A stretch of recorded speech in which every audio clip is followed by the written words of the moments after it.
Hi everyone, Matt here, doing a Facebook Live in early December 2024. Today we're going to talk about Hollywood and some dystopian movies that Hollywood has released over the past, 30 years-ish. So, very fascinating in many ways that, for one, entertainment and government both have the ment suffix, which is mental, the mind, control of the mind, basically, and warping the mind, molding of the mind, right? I wouldn't be surprised if Hollywood was literally created and introduced for the purpose of karmic disclosure and predictive programming and what have you. And when you really dive deep into, why is there disclosure in films? Why do they talk about things and why do they have to tell us, right? They have to tell us what's going to happen. Why? Why would they do that?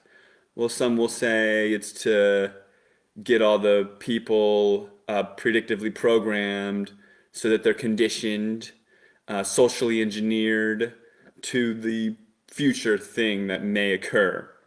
So then when it does happen, um, in their subconscious mind, they're like, yeah, I knew that was going to happen. No big surprise. That's an interesting take, and I think it's probably likely somewhat true.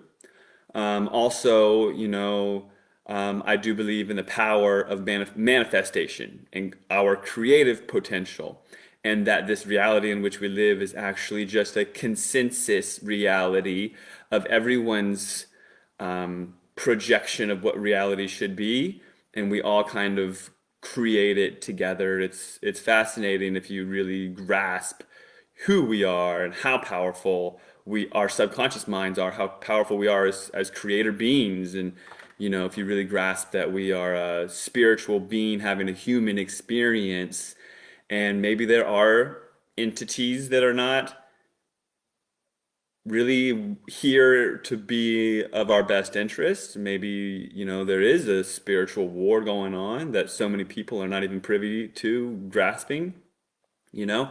A lot of this gets very fascinating, okay? But I'll try to make this video pretty short. If people don't know me, my name is Matt Landman. I was a film major. I originally went to business school. I ended up going to grad school and worked in getting a film degree as well while I got my MBA. And I've always loved movies. I grew up in the 80s and 90s. I was born in 1980, right? So I got to see a lot of good movies come out. I would wait for the previews on the TV and then get excited and then go see the movies just as they came out. Maybe not on day one because the theater would be packed, right? But I'd go see movies as they were released. Tarantino films and like all those big hits from the 90s. And since like 2000 and the new millennia, it seems like that like the post 9/11 war world, you know, the post 9/11 world in which we live seems to be more hijacked now than ever, as if we're maybe even on an entirely different timeline or something. If you look it up on the standard search engines like Google, it'll say um, that the movies got bad in the early 2000s because of some writer's strike. All the writers in Hollywood went on strike. And then when the strike was over, none of the good ones came back. That's the official narrative. But it is understood and realized by the world that the movies got bad. They're not as good as they used to be. I mean, just try to find something decent to watch on Netflix. I mean, there's television series that you have to invest, half your lifetime to watch the whole series. Joking, but the movie world has really fallen off, which is interesting in and of itself. But we're going to talk about these different predictive programming feature films and why they may exist and to what extent, the truth is hidden in plain sight in these films and what we should take from it. And everyone should watch these movies, but going in with a discerning eye. It makes it actually more entertaining to be a truther and to not be mind controlled and brainwashed by these things. And actually, you can see the writing on the wall. You can see where the New World Order elitists or, the agenda, where it's going, where they want to take it. Because they do have to disclose. I believe it's part of bypassing of karma. So it's like they tell you they're going to do it, right? Like an example would be, um, I'm driving by your house and I'm like, hey, I'm going to be driving by your house at noon every day for the next year. But then one day at noon, you come outside and I run you over. It's like, well, I told you, you know? Can I be held karmically responsible? I told you what I was going to do. You know what I mean? Something like that. There's a universal law, there's karma, and these evil fucktards, they somehow have learned how through probably engaging with demonic entities and whatever, however weird and deep it gets, but they have learned how to use Hollywood or even create Hollywood and use it as a means of karmic disclosure in order to create a world in which they can bypass these evil, hideous karmic acts in which they do, right? Otherwise, they'd be held karmically responsible and it would not work out in their benefit to do all these evil things, right? So I think that's a really big piece of it. And as spiritual beings, if we can grasp that aspect, then I think it can be for our benefit. Okay? So, John Carpenter's They Live. This film is a truther classic, a must see. The actor in it was from like WWF wrestling, Rowdy Rodney Piper, I think his name. And supposedly, while on his deathbed, he twittered, he's the main character, the protagonist in this movie. He tweeted out into the world, They Live, my film that I was in, the movie that he starred in. He was like, it's actually a documentary, right? And this film goes back to whenever it was, early 1980s, I believe. Um, I think it says 1988. Yeah, it does. I'm not going to tell the year on each one, but you can look it up. This movie is a must see. And it's a metaphor, right? The guy, he finds these glasses that have been designed to be able to see the truth in the world. And it's kind of like an awakening, right? It's a metaphor for the awakening of humanity by which you see now through a different lens the reality in which we live. This is more physical. Our awakening is a little bit less physical. It's like seeing things differently on a different vibration, wavelength, frequency. But this film is definitely a must see. It's got one of the best fight scenes, if not the best fight scene in any movie ever. And so it might be a little slow, but definitely check it out. This film, Aeon Flux, it's fascinating because this AE letter right here, that's in Elon Musk's son's name. He's got some weird name like Archangel, um, whatever it is. I forget. It's some very weird cryptic name. And he had it with Grimes, the pop's music star who actually sold her soul as an art installation for like $12 million or something like that. Very interesting, worth looking into. So they had a little baby, and I firmly believe that their child will become the poster child for transhumanism in an attempt to turn the next generation into cyborgs, goody. It's very messed up and it's an evil unraveling of human consciousness and it's a fight for our souls. And so this film, it is deep into transhumanism. The main actors in the film have like robotic transhumanism eyes. One of them actually has no feet and just has four hands so that they can do crazy karate and stuff. And the premise of this film, it's a dystopian future, and they've got this like Fauci-like character who he had to combat an evil virus, right? So they made a shot, right, that would ward off this evil virus that was dismantling humanity. But in doing so, they accidentally make everyone on Earth infertile. Therefore, no one can ever have any children ever again.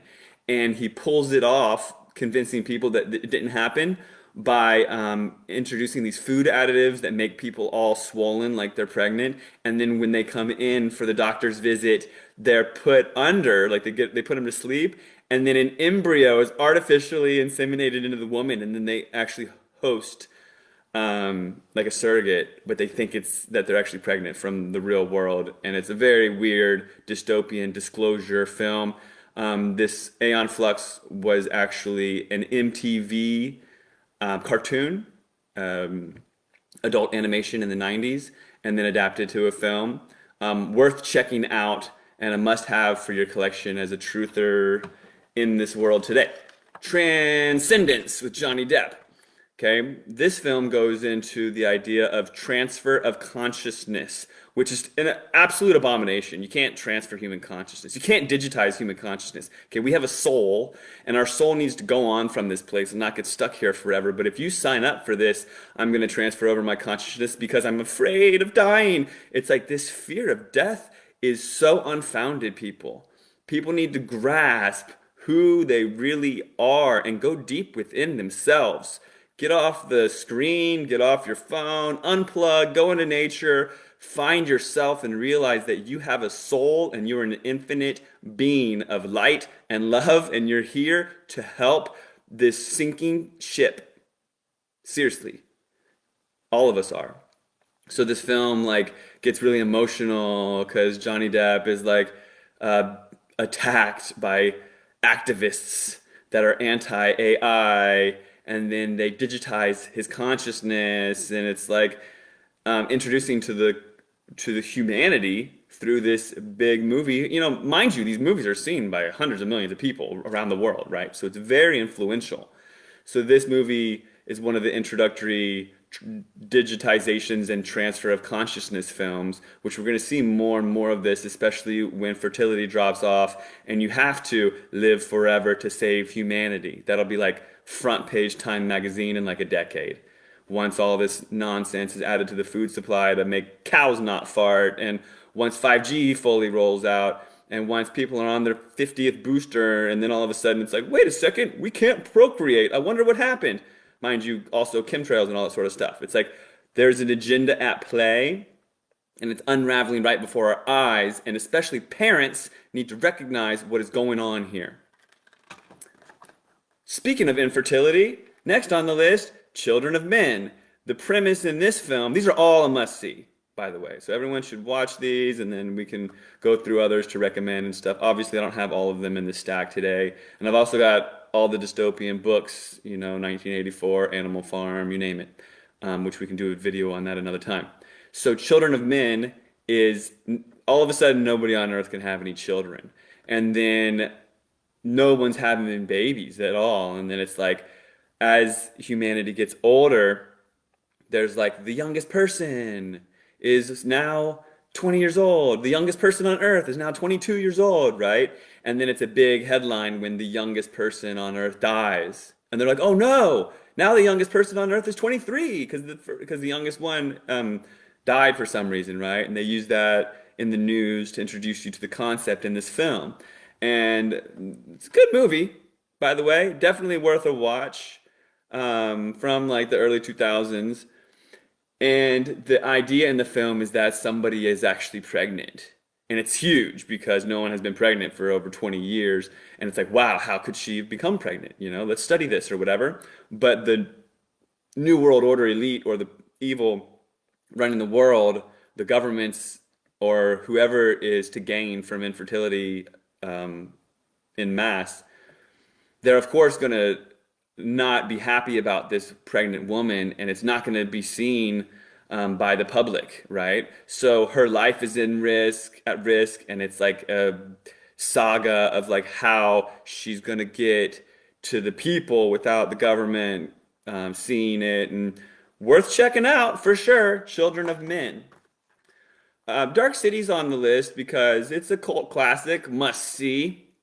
Um, One of those like if you know, you know, wink winks, because there's a lot of interesting disclosure in this one, but especially are the evil entity alien beings that are soulless. And they are especially jealous of humans because we have souls.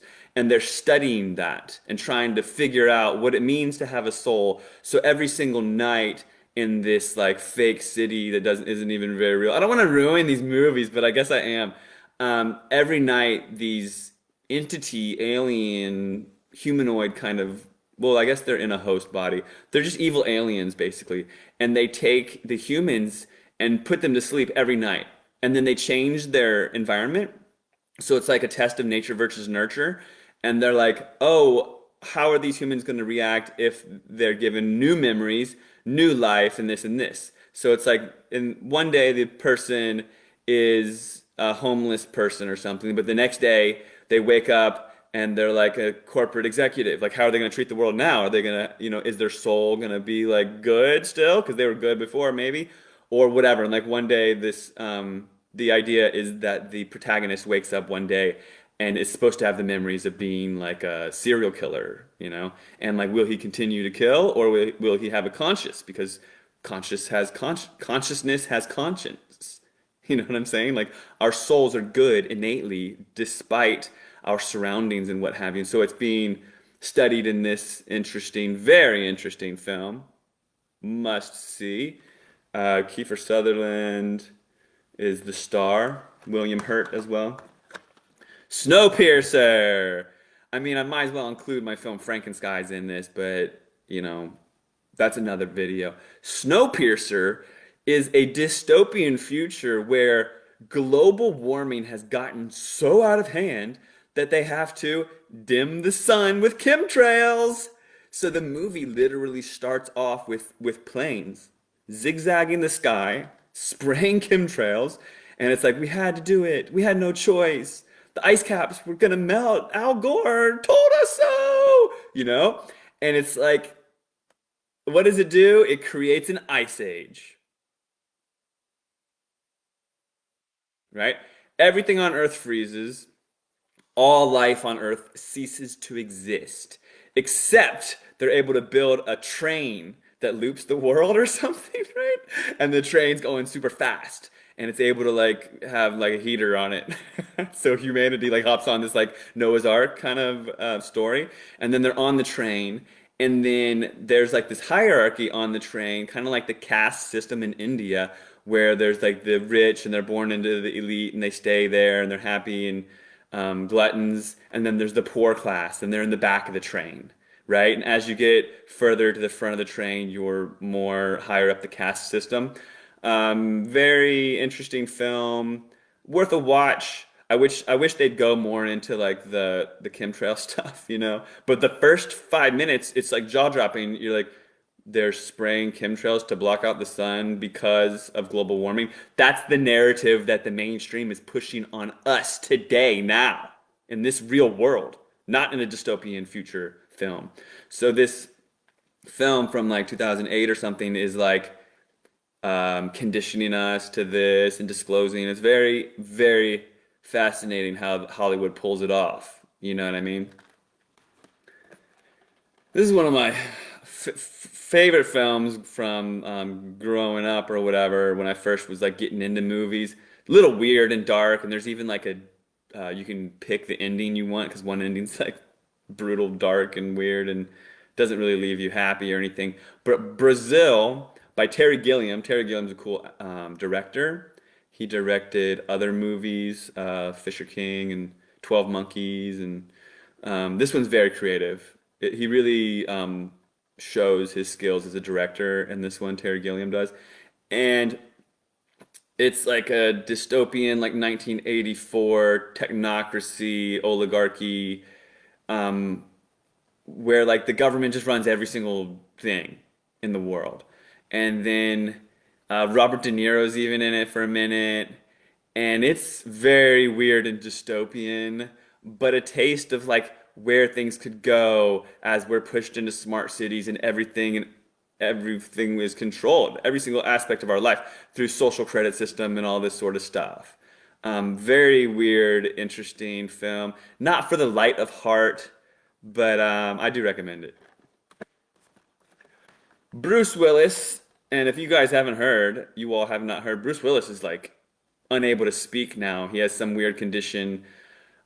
I think he probably was in too many brainwashing ceremonies or whatever. You know, these MK Ultra subjects, like now I'm realizing, wow, these people weren't really amazing actors. They're actually under mind control. And no wonder. If you've got split personalities, like through satanic ritual abuse, ceremonial personality splittings, and you've literally got like multiple personalities, and one of them is like a really good actor or a star in some film or whatever, then they're really not even acting. They're not even pretending. They think this is their real world. So I do believe some of Hollywood is that hijacked, which is sad. Um, Maybe there's a lot of different scenarios I could run through my head as to why Bruce Willis is now like a zombie, but he's unable to speak and he's got some rare condition.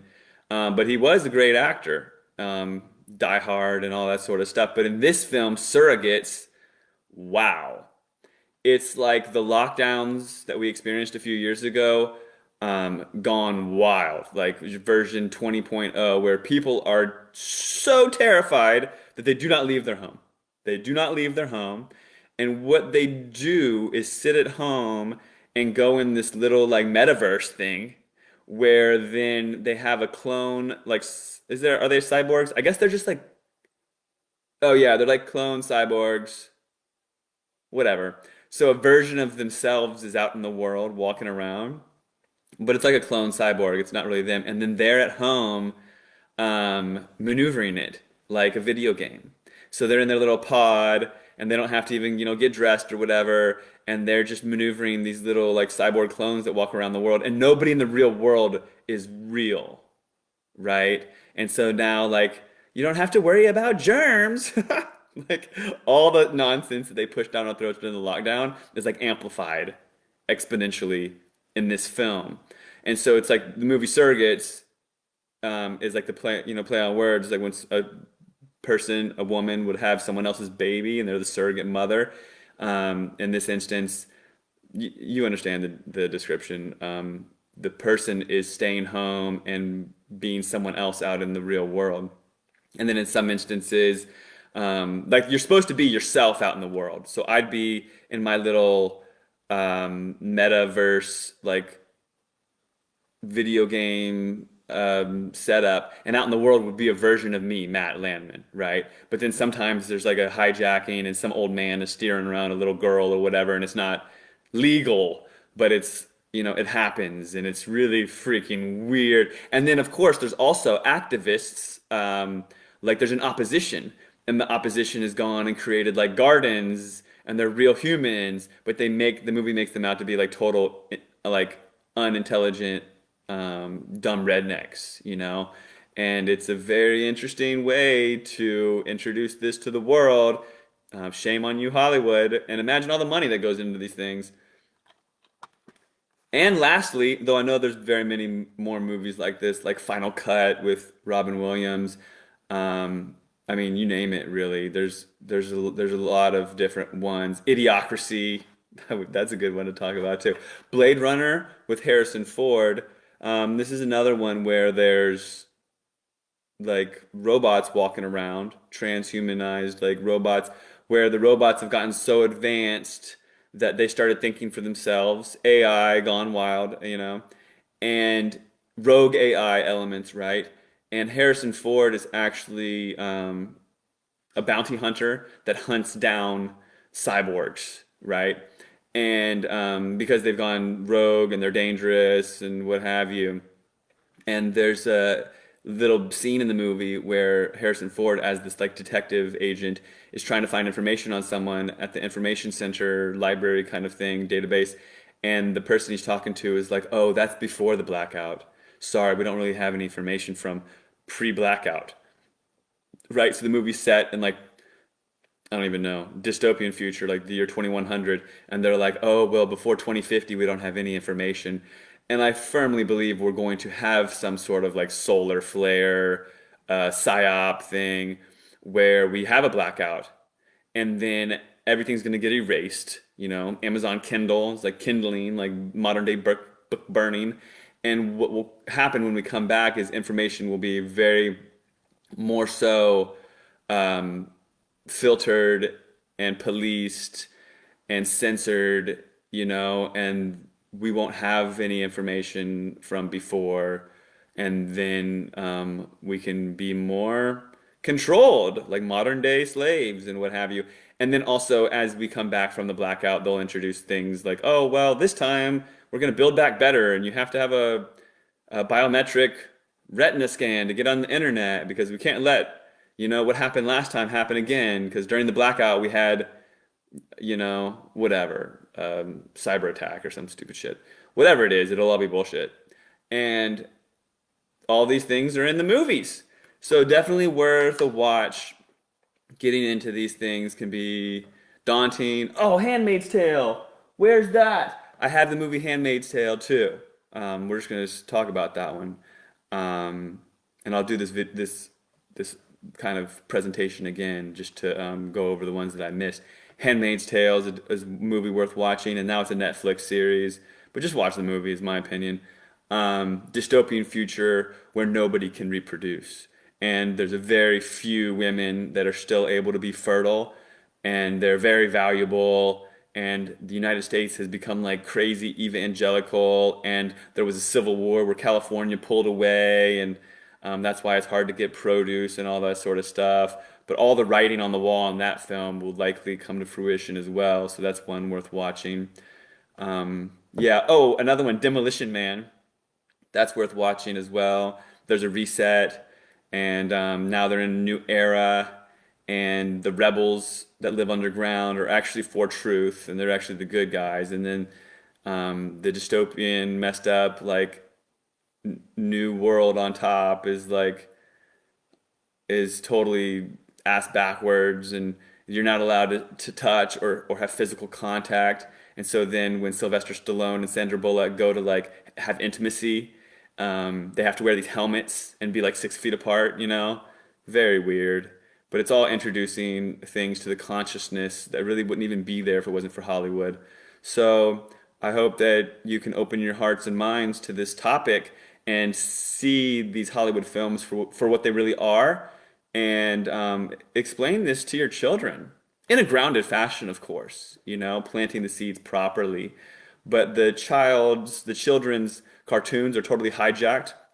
They're never going to tell you about the evolution of plants and how they go from flower to seed and how beautiful different varietals of plants are and photosynthesis and all this sort of stuff. But they will fill their minds with fear and space and dinosaurs and all these things that are not relevant and likely not even true. And we really need to ground these children out and show them a real future, which is not on the screen, you know? So yeah, I'm telling you to tell them about the movies, but they don't have to watch them all. And you can just explain to them what Hollywood really is and break down the mind control that we're all enduring. So, you know, teach the children well, teach yourselves well, and even educate your parents while you're at it, because planting these seeds can be very powerful, even in the mental constructs that have been built for a lifetime. So I hope that everyone can absorb this. Of course, as always, don't kill the messenger. And I look forward to doing more live videos like this, and have a great day. Thank you.